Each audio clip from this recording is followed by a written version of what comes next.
Welcome to Papa's Workshop. Well, in today's video, I'm going to do this sign of the stacked text and show you exactly how I set it up, carved it, and painted it.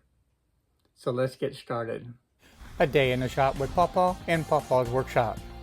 To support my channel, please go to patreon.com/Papa's Workshop. In today's video, I'm going to be showing you from start to finish how to do the stacked text and the keyhole on the back.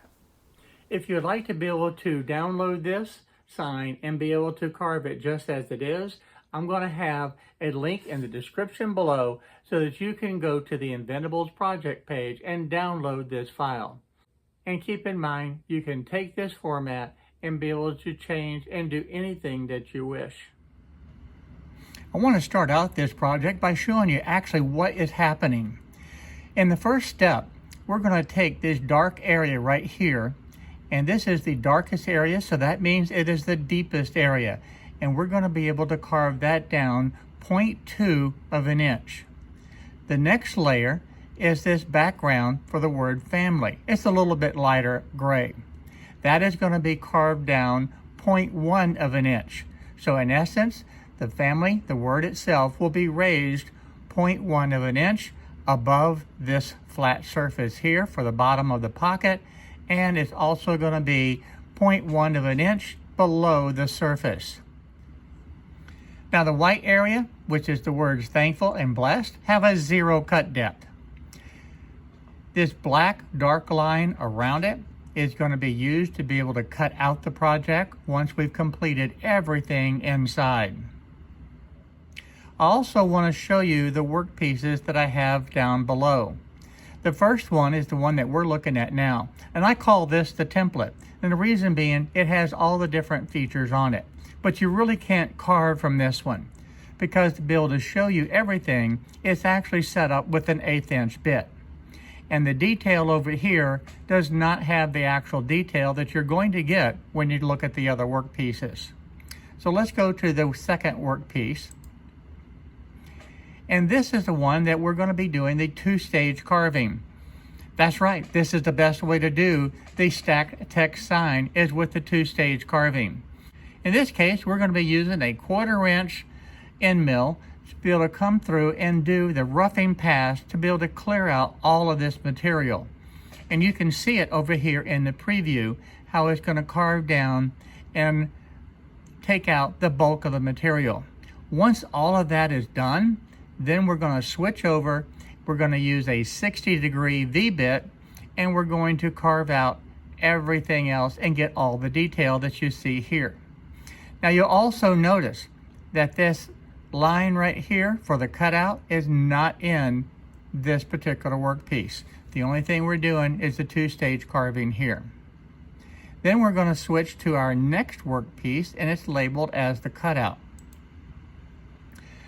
Now in the video, I show and talk about an 1/8 inch bit. And in the template, I showed a 1/8 inch bit. But what I went ahead and did, and I'll show you as we go through the video, I've switched this over and I'm using a 1/4 inch end mill, the same one that we did the roughing pass with. And what that's going to allow it to do is to be able to increase the speeds and to be able to get it cut just a little bit quicker. And quite frankly, you only need 2 bits that way. You only need the 1/4 inch end mill and the 60-degree V-bit. So if you don't have the 1/8 inch, that's okay. You're not going to need it for this project. And then last, we're going to switch over to this next work piece. And if you want to do the keyhole slots on the back, I'm going to show you how to set this up. But this is set ready to carve, and you'll see that in the video as we go through it. So these are the work pieces that you're going to have when you download this file from the Inventables project page. Now I'm going to go ahead and open up a brand new work piece, and we're going to start from scratch and set up this stacked text sign. But before we do, I want to point out a few things. If you haven't used Easel for a while, there are some subtle changes that are taking place. That's kind of nice. And I'm going to show you right up here with one of them. You now have this little box for share, where you can actually share the video. In the past, you had to go over to the file and drop down and be able to share right here. And then the next little window right next to it is for the publish. So again, they've taken these menu items and actually added an icon up here on the main menu toolbar. I like that. Now they did something else too that they haven't really advertised a lot. The Inventables team's been hard at work, and they changed this section down here, and they now have a little tab right here with 3 little dots, and when you click on that, you now have where you can show the wasteboard or not show the wasteboard. So let me zoom out so you can see that. Right now I have the wasteboard turned off. I can come back and click it on again. And I can do the same thing with the material. I can actually turn the material off so you don't see it. What's nice about that, if you hit the simulate, and we'll let this cycle through for a moment. Now this is the tool path set up for both the roughing pass and the detail pass, but you can see right here where you can actually take out the material so that you can see exactly what's happening. You can even take out the wasteboard, and then you can rotate around and see what's happening. Now it's a little bit hard to see on this one, but let me go over and switch to this file right here on this workpiece. And if I come through and I take off the material, then I can rotate it and I can actually see just how many layers that it's cutting. That's a nice feature. And if you wish, you can go ahead and turn off the wasteboard. So this is a nice feature. I like the way they've done this. And they've added the uncut areas. They've added these different features where it's just a touch of a button. And I like this a lot. I've opened up a brand new workpiece now so that we can build this sign from scratch and show you exactly how it's done so that you can do one in your own shop. The first thing, the board that I'm using is 18 inches long by 11 1/4. And the reason it's 11 1/4 is nothing more than the fact that that's the width of my 1x12 that I have. And it's 3/4 of an inch or 0.75 of an inch thick. Now with that done, let's go over and create a pocket. And to do that, I'm going to come up to the shape menu. We're going to click on that, and I need a rectangle. By clicking on that, we now have a rectangle. What I want to be able to do is come in and change the size of it. We're going to make this 16 inches by 9 inches. Now that doesn't center in the work area. So what I can do is just come up here to the edit menu, come down to center to the material, and that's done. That's just that simple. Now when you bring this in, we got it all sized, but the depth is not correct. So let's take a look at the actual depth. This is set up at 0.3. We need it at 0.2. So I'm going to change the depth to 0.2, and you can see how the area is a little bit lighter of a gray. The next element that I want to create is this cutout. We can go ahead and get that done and finished. To accomplish that, we're going to come right back up here to the shapes menu, select it, select the rectangle. Now I'm going to slide this over near the middle just so it's easier for you to see. As far as the size, I want to be able to have a 1/2 inch border around this. In order to do that, we're going to set this up at 17 inches by the 10 inches. So there it is. Right now we have a pocket, and it's 17 inches by 10 inches, and actually it's covering over the other one. So what we need to be able to do is create just a cut path or the tool path on the outside. So let's go over here to our cut menu, and we can look right down here where we clear out a pocket. But we don't want that. We want to be able to cut on the outside. So what this does now is creates our tool path to be able to cut just on the outside. While we have this highlighted, we'll come up to the edit menu and we'll click on center to the material. So there's no guesswork. You have it positioned exactly where you need it. The last thing we need to do is go ahead and change the depth of cut to the full depth so it cuts all the way through. Now you'll see tabs. These little yellow buttons right here are tabs. If you choose to use tabs, you can, and if you want to move them, you can come over the tab, grab it, and slide it to anywhere that you want to. So I hover over it, you can see the mouse change, and then I can slide it over. These in the corner, not a good location. I'm just going to take it and slide it down. So that way you can see exactly how the tabs work. Now in my shop, I rarely use the tabs because I use the glue and the tape method to be able to hold down the projects. So for me, I'm going to come right over here and I'm going to turn off the tabs. So now you see the tabs gone because I do not want tabs in this project because of the hold down method that I'm going to use, the glue and the tape method. The next element is to put the word family in here. And to do that, we're going to go ahead and click on the fonts menu. And you want to be able to select a nice bold text. This is a good one. The Homestead is good. You want a good bold text to be able to use to be able to do your stacked text sign. There's a number of texts that you can choose just depending on the look that you want, but keep in mind you do want a nice bold text. So I'm going to go ahead and select this one. And again, I'm going to bring this up near the middle of the screen just so you can see it better. And then we're going to just backspace, get rid of the text, and we're going to type in family.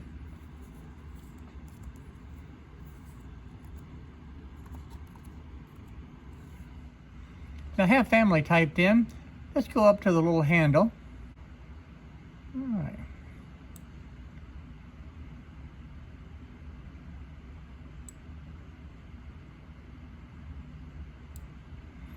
Now you can make this pretty much as big as you want it. You want it to be able to cover up quite a bit of the background. Now something that people don't really realize, you can also take this right here and you can stretch it in this direction as well. It's really your choice. So you don't just have to use the corners. The other thing that is available to you is you can come right up here again under the size and you can type in the size that you want. For an example, if I want this to be 14 inches, it will expand to the 14 inches. This is 4.623 right now. Let's just make it 5 inches. So you can do that. This is strictly, totally up to you as to how you want to do it. Now, with everything typed in, let's go ahead and center it just like we did before, and it was actually pretty close. And the last thing, we need to set the depth. We come over here and you notice this at 0.3. We need this to be at 0.1. Now you can see how the colors changed. It's that gray. If you look over here on this side, you're going to see where it's raised up just a little bit. That's what we're looking for.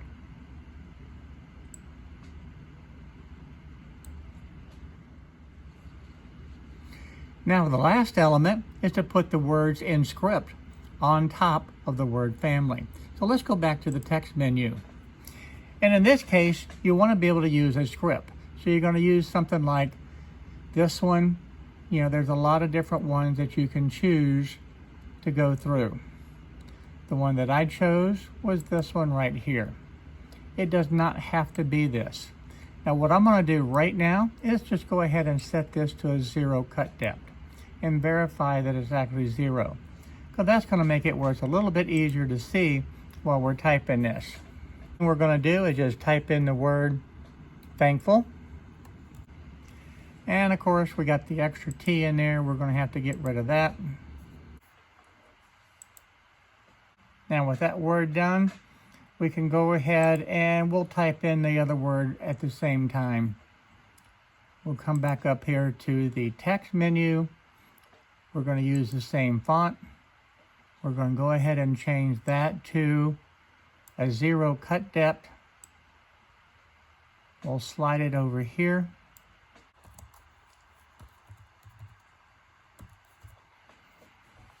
Now we have our 2 words. So let's take the first one and let's just slide it up where it needs to be.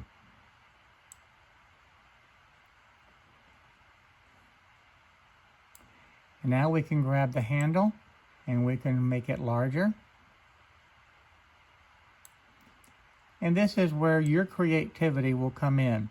You can make this as large or as small as you wish. I think we'll leave it like that for the moment. Now let's see what size that it is. This is 6.5 by 2.7. Let's just go ahead and round it off exactly. 6.5 by the 2.7. And then I'm going to take the word blessed. We're going to do the same thing. That way it'll be sized exactly correct. It's 6.5 and 2.7. There we go. Then we'll take that and we'll slide it right up where we want it. And that looks pretty good. Now, what do you notice difference? You notice that this word looks a lot bolder and bigger than this word. Why is that? Well, it's exactly the same size space, but this word is quite a bit longer. So keep that in mind when you're making these types of adjustments. So what I'm going to do is just go ahead and make this a little bit bolder.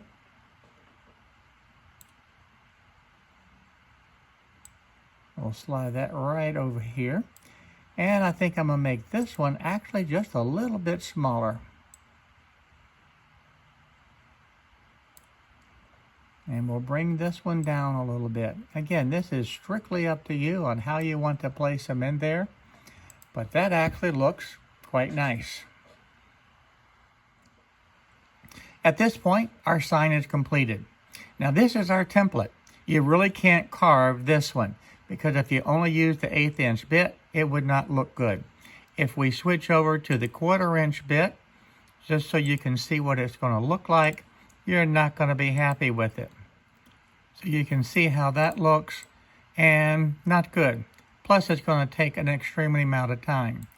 So to be able to do this, we're going to set up the additional work pieces. First, I'm going to go ahead and set the 1/8 inch bit back into place. We're going to keep the template as it is. And now we're going to go ahead, right down here at the bottom in the workpiece, click that little drop down arrow, and we can duplicate this. Now we have a brand new workpiece with everything on it. Now I also want to duplicate this one more time. So I'm going to hit the little arrow, down arrow. I'm going to duplicate, so we have our workpiece. So now I have 3 different copies. So let's go back. We're going to have our template. We're going to leave that alone. We're going to come to the next workpiece, and we're going to take this outer line right here. And this is what we're going to cut and eliminate. Now we just have this area.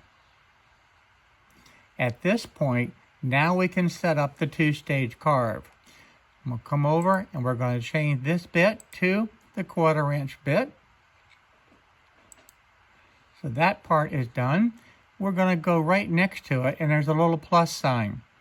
Click on that little plus sign. We'll scroll down, and we're going to use a 60-degree V-bit.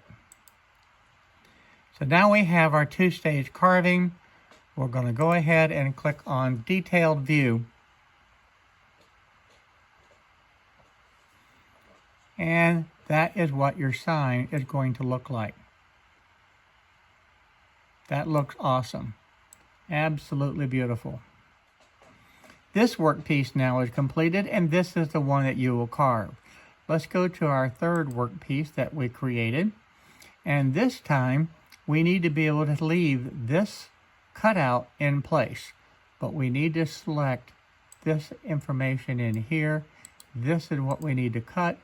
We need to cut this, get it out, get this out, and we need this gone. Now all that is left is my cutout. I'm going to go ahead and change this to a 1/4 inch bit. If you want to use the 1/8 inch, you can, but it's just that easy to be able to switch bits. We are going to be double checking and making sure that we're cutting on the outside of the path. That way it will maintain our 1/2 inch space. So that all looks good. So now we have the project done, with the exception of the keyhole slots. So let's go ahead and open up another brand new workpiece. I have a brand new workpiece now that's opened, and I'm going to come over here and I want to set this up with an 1/8 inch bit.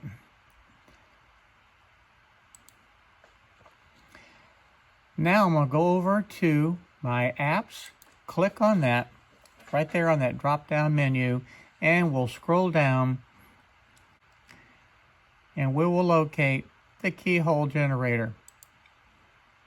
This is a fantastic app to be able to have. The only thing we need to do is key in how many keyhole slots that we need. In our case, we're going to do 2. You have a choice of horizontal or vertical. So I'm going to go ahead and put them vertical at this point. And the cut depth, now the bit that I use, I need to be able to cut down at 0.26 of an inch. The length of the cut can be as short or as long as you want.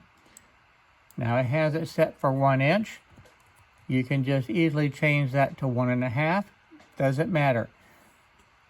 In my case, I'm going to leave this at 1 inch. That is plenty. And then the last step is the spacing. How far apart do you want them? Now you can choose the spacing to have it any width that you want. Let's just make it about 8 inches apart. Once you're happy with all the settings, we're going to go ahead and import that in. And there it is. Now, is that oriented correctly? Actually, no, it's not. But let's just highlight it. We can come up to the shape and we can rotate this 90 degrees. And now you have this set exactly where you want it. You can also take and slide this around anywhere that you want. Now keep this in mind. If you're using the bottom left-hand corner as your X, Y, 0 position, you need to make sure that this is positioned exactly where you want it. Typically, when I'm doing the keyhole slots, I do not do that. What I will do is come right up here, make sure that this is centered, and then I will set this on 0 and 0. We'll zoom out, slide this over, and now this is how it's going to carve. Now this is how I prefer doing it, is to have my XY0 position right here in the center, and then the machine is simply going to go from this point, carve this one, slide over, carve this one, and come back. When you're setting up the cut settings for the keyhole slot, you need to be able to look at the feed rate. You're hogging out a lot of material at one time. You're also plunging down into material at the full depth of 0.26 of an inch. Full depth, 100% straight down. If you do this anything less than what you have set over in the design menu, it's not going to work. So in the design menu, we set the cut depth at 0.26. So over here, we have to tell the machine that we're doing 1 pass, full depth cut. For that reason, I slow down the feed rate quite a bit. So it will plunge down into the material and then it will do the carving. There is no ramping for this.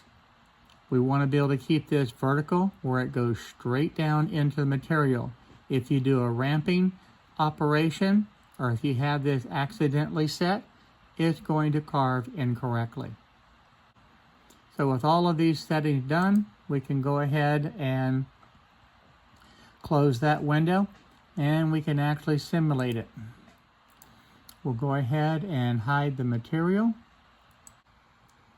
See how it comes over to the first one?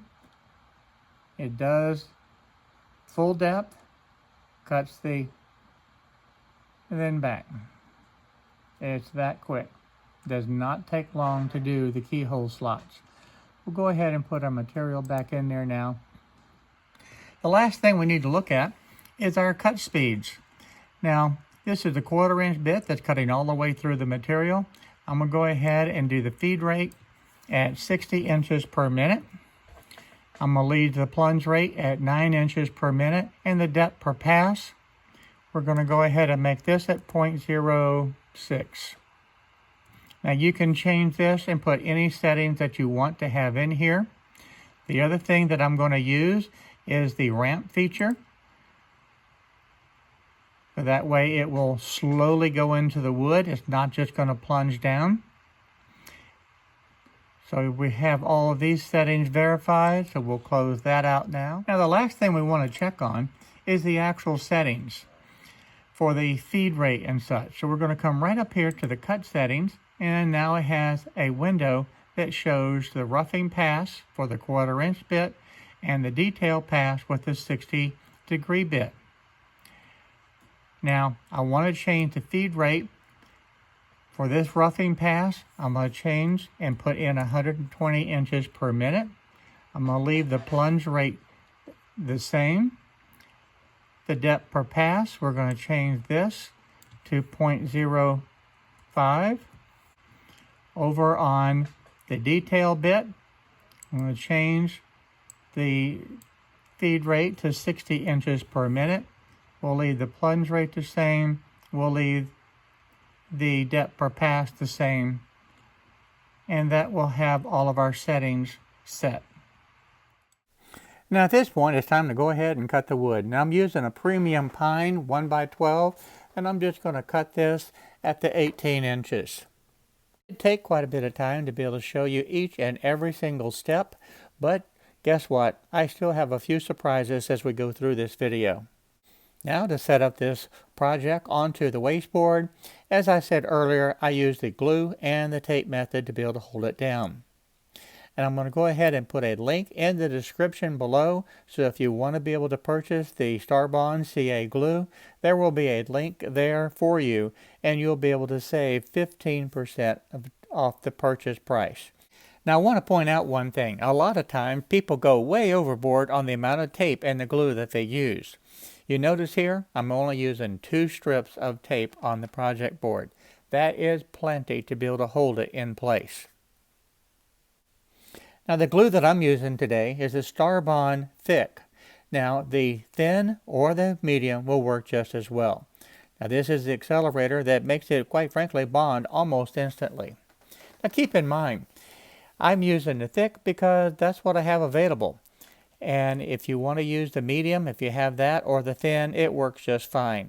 All you need to do is just put 1 thin bead of the glue down. You don't need to have a lot.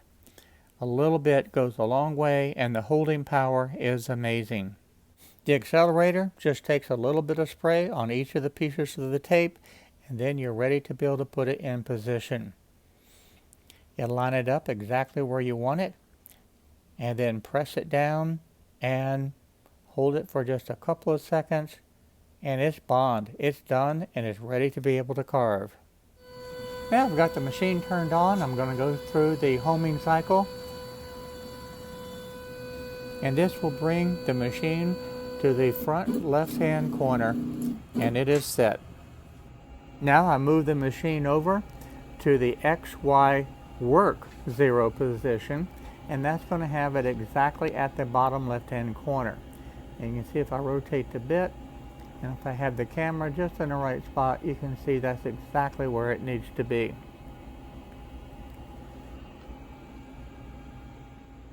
I'm doing something different today. I added this extra block right here, which is just a scrap wood of the same material. And what I'm going to do is use this block to be able to Z the machine. The reason being, if I come over into this area to Z the machine, well, when I finish the roughing pass, this area is going to be gone, and I won't be able to be accurate and have the exact same Z position. By adding this separate block, I'll be able to have it consistent with the exact same Z as I changed the bits. And that's very important when you're doing two-stage carving.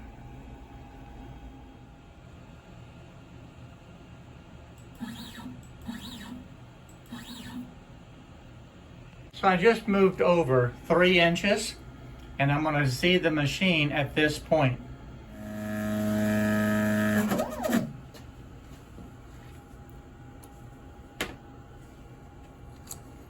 So that completes the Z. Now I'll move the bit back over to this position. So now it's moved back to the original position, and I'll hit select set XY0. So we're going to go ahead and turn on the spindle now.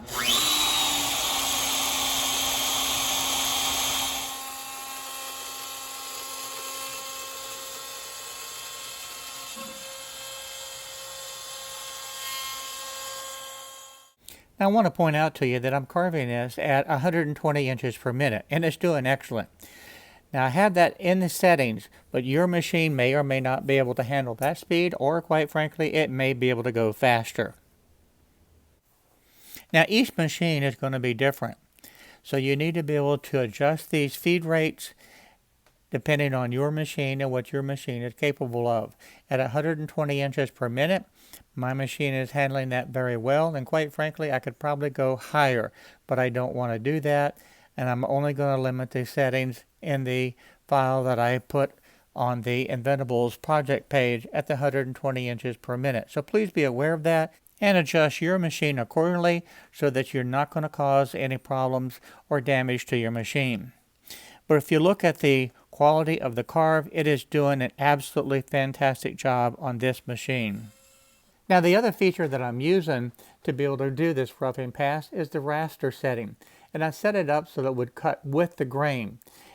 And it is doing excellent. There's no tear out, and it's creating a perfectly smooth bottom on the material. Now as it cuts down through the different layers, you can see how it makes a step down. It doesn't come all the way back to the edge. That is normal. What it's doing is clearing out the path so that when the V-bit comes, the V-bit will be able to create that angle. This is a better view of it, so you can see how it's stepping down and away from the edge. That is normal. Do not worry. That's what it's supposed to do.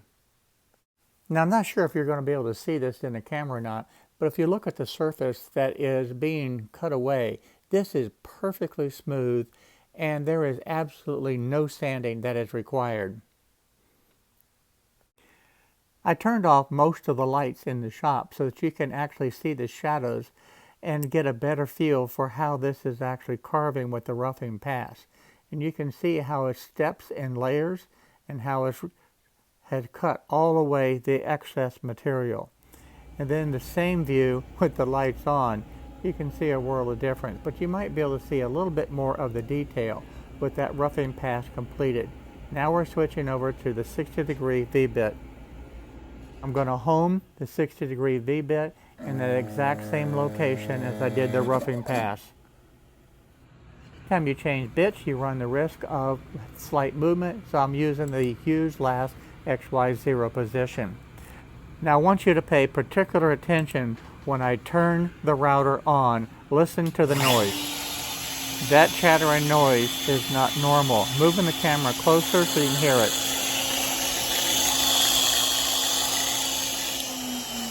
Now right in the middle there, getting ready to hit carve with the detail bit, I heard a noise that I didn't like. And sure enough, my brushes were going bad. Had I started doing the detail pass, more than likely, this router would have stopped somewhere about the middle, and who knows, we would have had a ruined project. So always be aware of noises that are unusual and different from what you usually hear. In this case, it was time to change the brushes. I only have about 108 hours on these brushes, far under what I normally get, which is about 150 to 200 hours. So you have to be aware of those noises. You can see the old brushes, they are definitely gone. So I'm glad that I heard the noise, and I'm glad that I changed them. And just to be safe, you always keep at least one spare. I usually keep several pair, and I'm getting ready to order some more. XY0 position hasn't changed. My Z height hasn't changed. So all I need to be able to do is just hit carve, and we can go ahead and complete the detail pass. So the spindle is on, and now I can hit carve. Now this is carving at 70 inches per minute, and the depth per pass is 0.06. Now I'm not trying to do this very aggressive. I don't know how your machine is going to be able to handle this, but you can see the results here look absolutely fantastic. There's not going to be any requirement for sanding to speak of. I turned down the light so that you could actually see the shadows and see the detail of this carving, and it looks absolutely fantastic. There is very little, if any, sanding that will be required, and I'll be able to start the finishing process immediately. Now to do the cutout, I decided to go ahead and use this spiral 1/4 inch bit, and that is going to save quite a bit of time. I adjusted the settings where this will take about 15 to 19 minutes to be able to cut it out. More than likely, I'm going to be able to increase the feed rate, and we'll be able to reduce that time still further. Now keep in mind, your machine may be different, so you're going to have to test the speeds to make sure that you don't damage anything. So I changed the tool path from the 1/8 inch over to the 1/4 inch, and I also adjust the settings. The settings now are going to be 50 inches per minute. I left the plunge rate the same. I did increase the depth per pass to 0.05, and I also have the ramping set. So it'll be able to ramp into the wood instead of just plunging into it. Now to do the Z probe, I'm coming back to the exact same position that I've used for the entire project.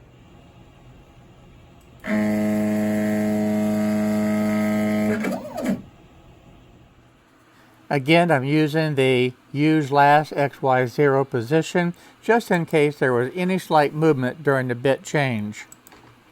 Now I'm ready to start the carve. I'm going to zoom in close so you can see how this ramps down into the material. And then once it reaches the depth, then it goes ahead and proceeds on. That ramping process is a very nice feature. It helps to protect the bit, the machine, as well as the project. And I decided to go ahead and increase the speed up to the 7 inches per minute, and that's doing a very good job. And as you look at the machine itself, I'm not seeing any type of chattering. I'm not seeing any movement at all on the X or Y axis, and the 70 inches per minute is doing very well. I could probably actually go higher, but I'm not going to for this video. Now removing the projects from the wasteboard is actually very easy. I just take a putty knife and just lift it up, and that tape will release its hold, and then it just lifts right up. And you can see how effective this holds with just 2 strips of tape. I'll go ahead and put the keyhole slots in the back now, and this is the keyhole bit that I'm going to be using.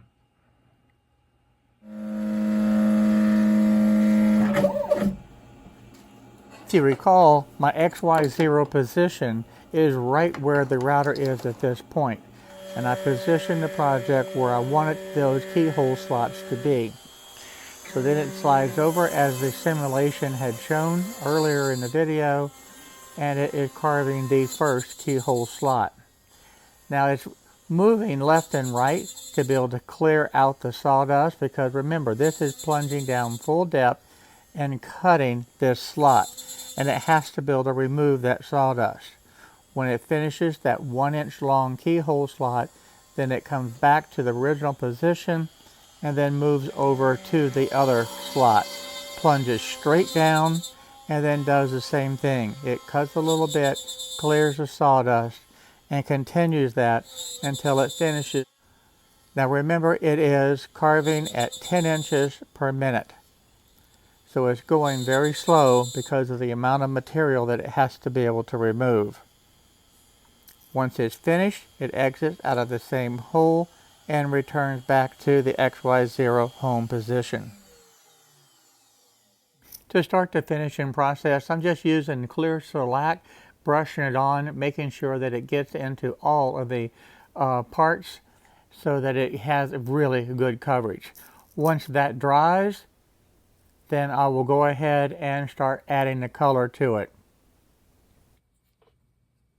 People have often asked how I paint these signs, and I use a painter's, just a paint pen to be able to do it, because it gives you the opportunity to get a lot of the detail that you need very easily. Now there's many different brands to be able to choose from. This particular pen I picked up at the Walmart store, but they're available at Hobby Lobby, Walmart, Michael's, and this particular one is a medium point. I would also recommend getting the fine point for those really fine details that you need when you're painting a sign such as this. The paint pens work extremely well, much better than a brush to get the fine details. The paint pens are available in a wide variety of colors by many different manufacturers. Now I've chosen to go with the brown because I wanted the definite contrast between the background of the natural wood finish and the white letters on the surface. And I think this will accomplish that quite well. But keep in mind, you can make this any color that you wish, and I would love to see the projects that you carved and how you painted it. So by all means, send me some pictures of your finished projects. I would like to be able to share them on the YouTube channel of your finished projects. Now the white paint did need to have a second coat, and you can see the difference with that first coat dry, and as I put on that second coat, it really makes the white stand out. The other real advantage of the paint pens is that it goes so quickly. You don't have to keep worrying about dipping your brush into paint. You don't have to worry about dripping paint onto the project. All you need to do is just keep painting with the paint pens. They really are a fantastic tool to be able to use. And once you're finished, it's time to take it over and put some spray lacquer on it. Spray, and I usually put 2 coats on, sometimes 3 coats, to seal all the paint and to seal this wood. And I do this on both sides and of course on all of the edges. And here's the completed project. I think this sign turned out to be absolutely beautiful. I love the way the colors ended up being. The contrast between the white and the brown with the word family looks amazing. Thank you for watching today, and I look forward to seeing each and every one of you in the next project that I do in my shop.